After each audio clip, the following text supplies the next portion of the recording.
आउज़ुबिल्लाहिमिनश्शैतानिर्रजीम बिस्मिल्लाहिर्रहमानिर्रहीम। अस्सलाम वालेकुम मेरी तमाम यूट्यूब फैमिली, कैसे हैं आप सब लोग। उम्मीद करती हूँ कि सब लोग खैरियत से होंगे और अच्छे अच्छे कामों में मसरूफ़ होंगे। रोज़े भी बहुत अच्छे से चल रहे होंगे इंशाअल्लाह, साथ में इबादतें भी हो रही होंगी, साथ में अपने डेली रूटीन की वर्किंग के साथ साथ गार्डनिंग भी हो रही होगी। डियर फ्रेंड्स, आज की इस वीडियो में मैं काम कर रही थी एलोवेरा पे। एलोवेरा एक्चुअली मैं आपको बताऊंगी कि डेड हुए हुए एलोवेरा को आप किस तरह रीन्यू कर सकते हैं, उसकी ग्रोथ कर सकते हैं। आप देखेंगे मेरे गार्डन में बहुत सारे एलोवेरा हैं। बेबी पब्स मैंने बहुत से निकाल के इनके लगा दिए और सबसे बेस्ट जो आप कह दें कि इसकी ग्रोथ का, इसके बेबी पब्स निकलने का जो मौसम है वो अक्टूबर से नवंबर तक होता है। तो ये एक्चुअली मेरे जो एंट्रेंस गार्डन है उसमें बहुत ढेरों एलोवेरा ओवर ग्रो हो के, तो आप कह लें कि उसकी रूट्स अब इतने हेल्दी प्लांट्स थे कि वो लटकना शुरू हो गए। तो मैंने एक शॉपिंग बैग में उनको निकाला, क्योंकि मैं फर्टिलाइज़र भी बनाती हूँ इससे। तो बहुत फ़ायदे हैं इसके, बहुत अच्छा फर्टिलाइज़र भी है, एंटी फंगस भी है, आप फंगल भी है, तो उसके आप इस्तेमाल कर सकते हैं। तो वो मैंने शॉपिंग बैग में रखा। तो मैं ऊपर आ गई तो वो गमले इतने ढेर हैं, ये देखें नीचे एंट्रेंस गार्डन में, यहाँ से मैंने लिया तो वहीं भूल गई। और 1 वीक के बाद किसी प्लांट के, मेरे पौधे के नीचे मैंने रख दिया, काफ़ी हेल्दी प्लांट था। तो 1 वीक के बाद मुझे नज़र आया तो उसकी कंडीशन काफ़ी ख़राब हो चुकी हुई थी। तो डियर फ्रेंड, मैं इस वीडियो में आपको बताऊंगी कि उसको किस तरह आप मतलब लगा सकते हैं। उसको वो डेड नहीं हुए, उनकी रूट्स अभी तक सलामत हैं। पूरा 1 वीक से ज़्यादा ही हो गया होगा। सकुलेंट्स प्लांट है ये डियर फ्रेंड्स, आपको बता दूं ज़्यादा इसको पानी भी नहीं चाहिए।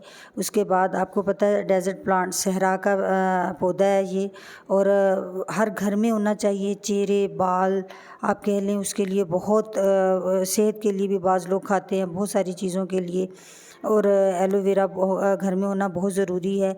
आप रेडीमेड एलोवेरा की बजाय घर में एक लगाएं। ये देखें मैं कटिंग कर रही थी कि इसके लीव्स जो हैं ड्राई हो गए, उनको फर्टिलाइज़र के लिए यूज़ कर लूँ। तो इसकी रूट्स जो ओवर ग्रो हो चुकी हुई थी या बहुत सारी निकल आई थी, तो उनको ये देखें कि मैं किस तरह सेपरेट करके लगाऊंगी। और इंशाल्लाह इसी से आप देखिएगा कि कितने मतलब ढेर एलोवेरा के बेबी पब्स भी निकलेंगे, प्लांट्स भी। और अगर आपके पास ग्रो बैग नहीं है तो टेंशन नहीं लेनी आपने। आप के पास कोई पॉलीथीन बैग है तो उसके अंदर आप बालू मट्टी डालें, रेतली आप कह लें, ज़्यादा मट्टी होनी चाहिए, पानी की मकदार भी नहीं इतनी चाहिए। इसको आप फुल डे सनलाइट भी दे सकते हैं। सहरा, आपको पता है सहरा में किस तरह का मौसम होता है। तो ये देखें रूट्स, एक हाथ से मैं मतलब कैमरा पकड़ा हुआ एक हाथ से कर रही हूँ। तो ये लीव्स की कटिंग करके जो कदरे बेहतर हैं, मैं ये मट्टी एक साइड से उठाऊंगी तो ये पौधों के अंदर मैं दबा दूंगी, बड़े अच्छे पौधों को फर्टिलाइज़र मिलेगा। और ये रूट्स देखेंगे, एक रूट से मैंने आप कहते हैं कह लें कि इसकी प्रोपगेशन आप बेबी पप से भी करवा सकते हैं, इसकी लीव से भी हो सकती है। आप नर्सरी से भी ला के इनको, मतलब बहुत तेज़ी से ये ग्रो करता है, मैंने बोला है सितंबर से नवंबर तक। तो अभी भी आप इसको ले सकते हैं। ये आपको एलोवेरा मेरे नज़र आ रही होगी, ये बहुत ढेरों हैं। और मैंने पहली वीडियो में दिखाया था कि बेबी पब्स निकाल के तो मैंने वो लगाए हैं, वो भी मैं आपको दिखाऊंगी कि किधर हैं। तो ये देखें रूट्स को अलहदा करने के बाद मैं वैसे ज़्यादा प्रोपोगेशन जो है वो बेबी पब से ही करती हूँ। अब ये रूट्स मैं लगाऊंगी और आपको दिखाऊंगी जब ये ग्रो हो जाएंगी। तो आप देखें कि मैंने ये लीव सारी कटिंग कर ली हैं। तो ये जितने भी हैं इसके से ज़्यादा जो ड्राई हो गए हैं या जो ज़्यादा ख़राब हो गए हैं लीव, उनको मैं कंपोस्ट के अंदर फेंक दूंगी। और बाकी जो है उनकी कटिंग करने के बाद मैं बोला है ना कि मैंने मट्टी गमलों में मट्टी के नीचे दबा दूंगी थोड़ा थोड़ा, तो वो फर्टिलाइज़र बड़ा अच्छा मिलेगा। तो एक पौधे से मैं कई सारे पौधे बनाऊंगी। तो डियर फ्रेंड्स, इसको पानी ज़्यादा नहीं चाहिए, तेज़ धूप में आप रख सकते हैं। स्टार्ट में आप किसी शेडी एरिया में या पौधों के बीच में रख दें जहाँ 1-2 घंटे की धूप मिलती हो। जब ये इसकी ग्रोथ शुरू हो जाए तो आप इसको 5 से 6 घंटे की धूप में भी रख सकते हैं। इसके अलावा अगर आपको बताती चलूँ तो वो जगह भी मैंने बता दी। गमला आप छोटे गमले में भी लगा सकते हैं, बड़े गमले में भी, क्योंकि इसकी ग्रोथ बहुत तेज़ी से होती है और बहुत तेज़ी से ये फैलता है। जो एलोवेरा होता है। तो जब एलोवेरा आपका फैलना शुरू हो जैसे उसकी पुरानी पत्तियों को आप तोड़ते रहें और तोड़कर उसको यूज़ करते रहें, इससे बड़ी अच्छी पौधे की सेहतमंद ग्रोथ होगी और आपको जल से भरपूर पत्तियाँ मिलेंगी। मैं साथ साथ आपको ये दिखाने के बाद आपको इसके कुछ बेनिफिट भी बताती हूँ और तरीके भी बता देती हूँ। गमला आपने देखा होगा सामने आपको नज़र आ रहा है, छोटे साइज़ के गमलों में भी है और बड़े साइज़ में गमलों में भी लगा सकते हैं आप, और इसकी ग्रोथ बड़ी अच्छी चलती है। आप कंपोस्ट की सच इसको ज़रूरत नहीं होती, लो मेंटेनेंस लो केयर, मतलब बिल्कुल ही कम केयर मांगता है। एक दफ़ा आप लगा दें तो उसको भूल जाएं। आप इसको पानी हफ्तों हफ्तों भी ना दें तो कोई आपको टेंशन नहीं है। जब 40-45 टेम्परेचर बहुत ज़्यादा हो जाए तो तब आप देखें इसकी मिट्टी जल्दी ड्राई होने लगी है, तो आप इसको टाइम टू टाइम पानी मिट्टी चेक करके देते रहें। और अच्छी वेल ड्रेन इसकी मिट्टी होनी चाहिए, पानी अंदर नहीं रुकना चाहिए ताकि इसको रूट रॉट ना हो जाए, इसकी जड़ें जो हैं वो गल ना जाएं। और चिकनी मिट्टी भी नहीं होनी चाहिए, चिकनी मिट्टी इसके लिए अच्छी नहीं है।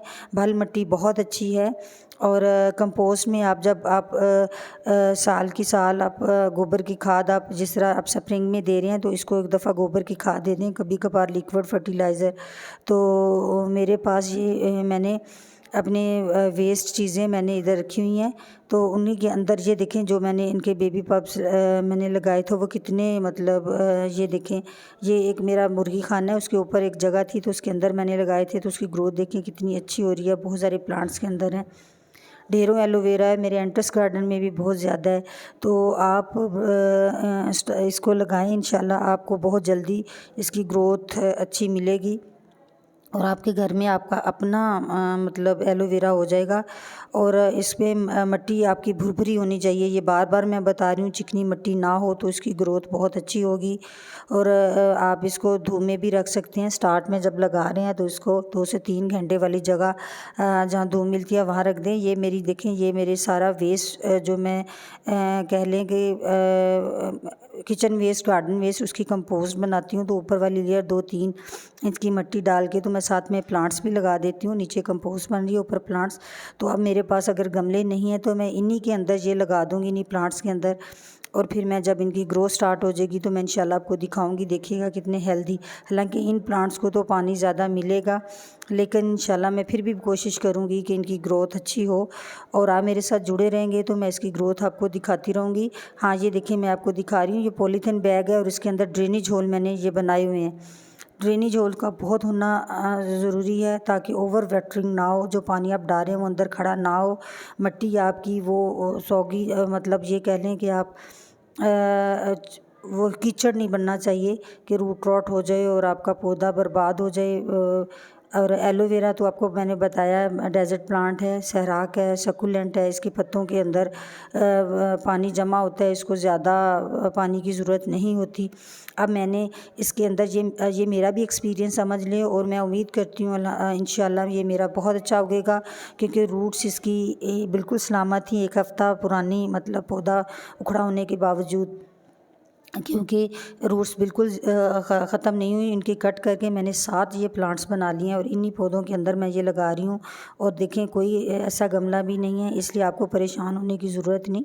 आप भी कोई ऐसा ही मतलब आपके बच्चे चिप्स खाते हैं, कोई आपके सर्फ के हैं पैकेट आपके घर में आते हैं, कोई आटे वाला कोई किसी भी तरह का, उसको आप ड्रेनेज होल बनाएं और उसके नीचे आप किचन कंपोस्ट गार्डन कंपोस्ट की लेयर लगा के बीच में कुछ मिट्टी, वो कंपोस्ट भी बनती जाएगी। और सबसे ऊपर आप 5 से 6 इंच की गोबर की खाद मिला के मतलब 60% मिट्टी और आप कह लें कि 30% आप रेत और 10% गोबर की खाद, ये काफ़ी है। तो उसमें आप देखिएगा कि बड़ी अच्छी इसकी ग्रोथ होती रहेगी एलोवेरा की। तो डियर फ्रेंड्स, एलोवेरा बहुत अच्छा हर्बल प्लांट है, बहुत फ़ायदे हैं। आप के बच्चियाँ घर मार्केट से परचेज़ करती होंगी, आप अपने बच्चों को बालों के लिए ये इस्तेमाल के लिए कहती होंगी। तो चेहरा हो गया, बाल हो गया, बाज़ लोग घुटनों की तकलीफ़, और उसके अलावा आप कह लें कि बहुत सारे बीमारियों के लिए भी इसका तो सालन तक बना के भी लोग खाते हैं, बहुत ज़्यादा फ़ायदे हैं। अगर मैं मतलब आपको बताने लगी, आप गूगल से सर्च करें कि एलोवेरा के कितने फ़ायदे हैं, ये